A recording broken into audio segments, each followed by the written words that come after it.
So now that the first week of Shadowlands has ended, we enter another question. What has changed in the second week of the expansion? Is it literally going to be a repeat of the first week? Just do the same thing you did again, waiting for all the other systems to open up, the raids, the Mythic Plus, the PvP season, or are there some changes? So the bigger changes this week, of course, you're not going to be leveling, and there's not going to be, luckily, as much server instability and server lag and problems of the first days, of course. But the real bigger changes are, number one, PvP upgrades, and then number two, we have the Darkmoon Faire coming in town this weekend. The Darkmoon Faire is important because it's going to give you a reputation buff. So when you want to turn in your weeklies, your dailies, your callings, you should have the reputation buff from the Darkmoon Faire. So you should definitely take advantage of the Darkmoon Faire being up this early into the expansion, which helps you a lot for reputation, right? Because if the Darkmoon Faire was coming in like a month and a half, most of your reputations would have been too exalted already, so it wouldn't have been as important. But the Darkmoon Faire happening now is pretty good if you were planning on boosting your reputations.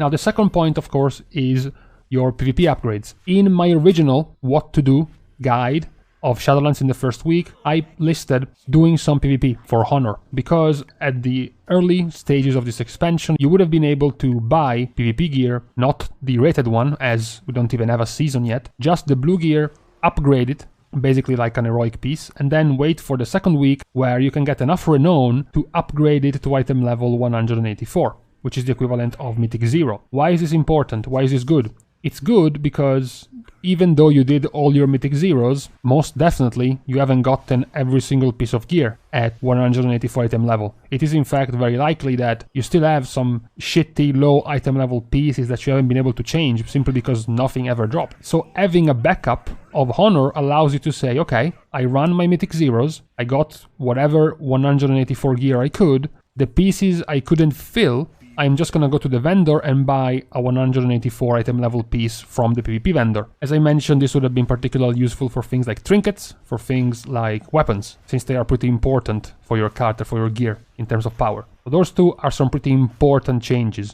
Now, on to the minor additions that are going to come in this week, from your Renown to the extra weekly quests and daily quests you will get based on the progression of your character. What do we have?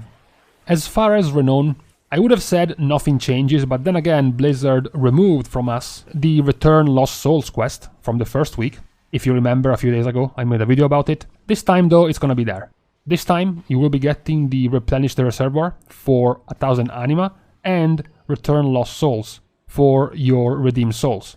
The third Renown that you will get on top of these two weekly quests, as also mentioned before, is going to be from your chapter of the story, your Covenant campaign, which is going to unlock more or less one per week, which gives you 3 Renown per week. So this is the minor change when it comes to weeklies. It should have been the same as last week, but Blizzard removed the quest for a week, so now we are back to what it was supposed to be. Now, as far as your Covenant campaign, this time you will get your second Soulbind, because the chapter 3 of your story, the chapter 3 of your Covenant campaign, which you will unlock right as you finish the 2 weekly quests, is going to unlock the Covenant story campaign chapter that gives you your Soulbind. Soulbinds with which, of course, you have interacted before. You have Cleia, you have Emeni, you have Dreamweaver, and you have Theotar. So if you really want to have a second Soulbind, particularly if you're already playing multiple specs and you want to have a different conduit for 2 different specs, I know it's a little bit early, you don't really have that many conduits available for you to shape the way you want to build your character yet. But in case you do want to do that, then I suggest rushing for the anima cap of the week, so you can get your Renown from that weekly and then going to the mode to do the second weekly, so you can get to your chapter of the story and get your Soulbind, and put your Red Paladin, Holy Paladin conduits in the 2 different Soulbinds. Now, as far as the other parts of your Covenant, your Sanctum upgrades, you can't do much with Redeemed Souls this week. The reason is because upgrading the tier 1, the first building of your command table, your anima conductor and your transport network costed 1 Redeemed Soul. So you went from 5 to 3, and then you get 5 more, which means you're up to 8. So at this point you have a choice. You can either build the tier 2 of one of these buildings, or you can build your Covenant special building. The Path of Ascension for Kyrian, the Abominable Stitching for Necrolord, Queen's Conservatory for Nightfey, and the Ember Court for Ventir. This is going to be up to you. You can go and look at one of the guides, the links I provided in my guide video on what are these buildings going to give you in specifics. I will leave the link down below. But really, for the majority of the player base, this week is going to be spent building the Covenant special building, particularly because the special building is going to cost 2000 anima, whereas the tier 2 buildings of the other types are going to cost 5000. So it's quite a lot more anima you have to spend, and not many players have grinded that much anima anyways, so I don't think many people will go for that anyways. Now we have Torghast. So Torghast now has 2 new wings available. As I mentioned before in the explanation of how it works, there are 6 wings total. We started with the first 2 wings. This week we have 2 new wings, and the next week we will get the last 2 wings, at which point you will have cleared all the available wings in Torghast for now. I'm sure Blizzard will add more later on, just like scenarios in Mist of Pandaria or island expeditions in BFA. But the real news is that there is no news. The real news is that 810 was the cap of Solash of the first week, which was 610 from your Torghast runs, and then 200 from the Bolvar Torghast quest. And this week is going to be 710. It's going to be 610 from Torghast, because Torghast is still capped at floor 3. The first and second week of Torghast are still capped at floor 3. Only from the next week it will be unlocked at floor 6. So for now, Torghast caps at 610 Solash, and then the extra 100 will come from the second quest of the Torghast storyline. That quest being Remnants of Hope.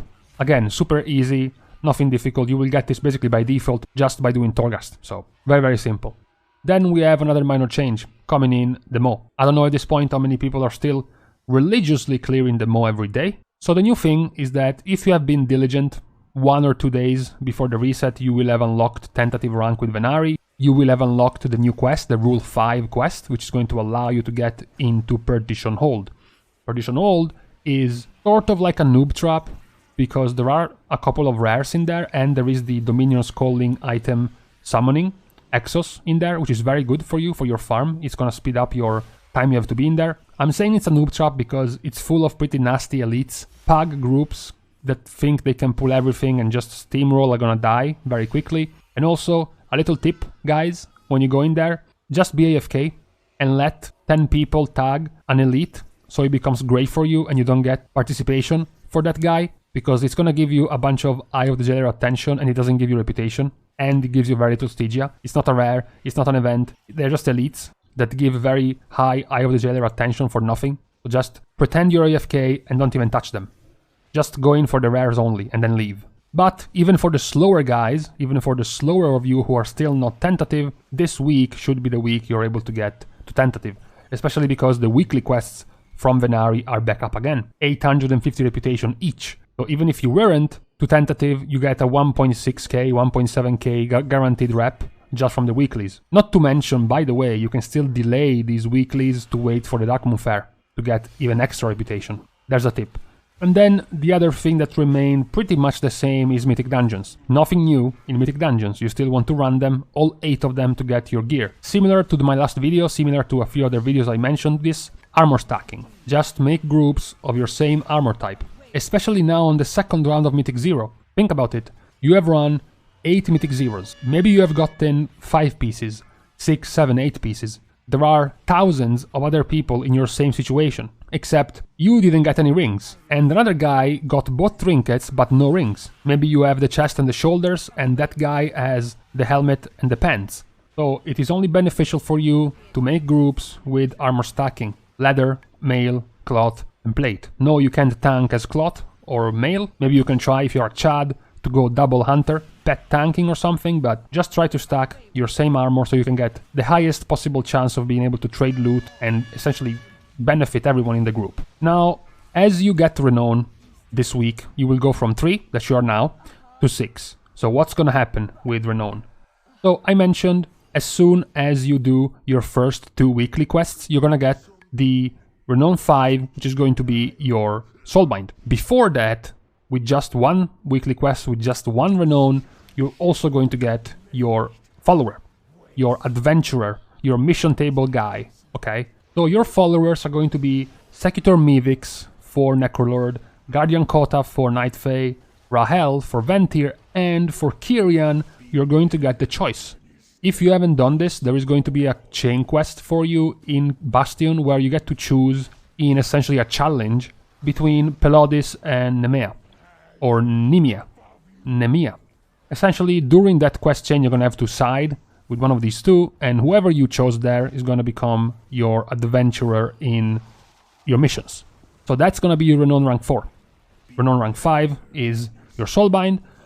Renown rank 6. Now, I know some people are going to ruin themselves with this. Renown rank 6 is going to be the first piece of your epic transmog. This is something you have seen in my beta videos for like a month and a half. I generally did the videos in full Covenant transmog set. So what you get at Renown rank 6 is you will be able to choose one of these back pieces. Similar to what Blizzard did in the Nyalotha tier when they gave you a backpack in the Visions. Now they also did the same thing for Covenants. Now you can choose a non-cloak back piece for transmog. For Kyrian, you get the Halo of the Harmonious. For Necrolord, you get the Standard of the Necrolords. For Night Fae, you get the Night Courtier's Bulb. And for Venti, you get the Gleaming Crypt Keeper's Mantle. Now, personal opinion, Night Fae's back is garbage. Necrolord's back is garbage. Kyrian and Ventir are the ones that have the best appearances, I think.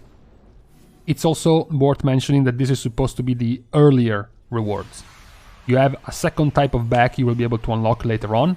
You have a second type of back transmog you will be able to unlock later on, which I think looks cooler, like the wings on the Kyrian and the blades, the floating blades for Ventir, for example. Now here's the thing. This little chunk of transmog, cosmetic, is going to cost you 3,500 anima. This is why I say people are going to ruin themselves, because you are right at the start of the expansion, you basically have fuck all for buildings in your Covenant Hall. It really isn't the time to start spending 3,500 anima on a piece of transmog. Especially when you literally don't have and won't have the entirety of the rest of the transmog for months. Because it's going to be unlocked by Renown all the way up to 40. Which is going to take a while. So please don't store 3,500 anima just to get this. I will actually point at you and laugh at you and put you in my next video if I see you running around with this piece of shit as soon as I log in today. Okay? Now we are going to close the video with a very sad note, because we have to talk about legendaries. No, I haven't forgotten. So, I said before, I have been very vocal about this, trying to educate people who don't know any better, that it is not very recommended to start crafting a legendary this early. Some specs don't even have properly working sims still. Others, even if they have working sims, they still haven't tried the Covenants and the Soulbinds and the legendaries in game because, well, they simply can't. They're not yet in the game.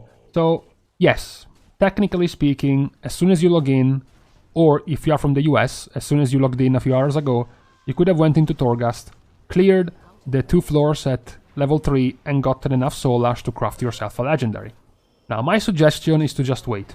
There is literally nothing you have to do this week which requires a legendary. So please just wait. I know some of you are gonna tell me, but Eisen, look, I actually did my homework. I've been on the class Discord. I looked at this at the Sims. There is literally no way that this legendary isn't going to be the 2-go legendary. I'm playing Frost Mage. I know I'm gonna be raiding. I want to go for single target. I know I will pick Slake Ice. Nothing's gonna change that. I want to play BM Hunter. They haven't really changed any of the legendaries, so Soulforge Embers is still clear the strongest. I know I'm gonna go for that anyways. Okay, I understand. I know that's probably the least bad move you can do if you are safe, if you're sure on your legendary pick. But still, in general, I would just wait, because there is simply nothing to do right now. The simple question here is, can something bad happen if I craft it in a week? No. Can something bad happen if I craft it now? Yes. Because it can be changed. Because a new legendary can be better. Because there is a new build. Because there is a new set of conduits that is going to make another legendary stronger. So there is literally no benefit in crafting it now, beyond satisfying your impatience. That's it. So we close this legendary rant. Now to close. To close for real though. So, closing for real, no bamboozle. This was all. We have gone over the few things that have changed from week 1 to week 2, and the things you still have to do from week 1 to week 2, and some of the things that you still have to do but have changed in a slight way, like Torghast, like Demo, and even PvP. If you weren't doing it before, you can do it now still. There is plenty of time. Although there is no more Battleground bonus, so that was probably better to do that last week. So tomorrow, I think tomorrow, we have to go on what I said we would have done today, which was the comparing the specs from BFA to pre-patch to Shadowlands. What has changed? How do you think they changed? How do they feel now? For the better? For the worse? This type of conversation about specs and classes. And then eventually the inevitable video about preparation for the release of raids and for the release of Mythic Plus as well. So, see you guys soon. I'm leaving. I'm fleeing. In the meantime, I'm hoarding my soul ash and not crafting anything.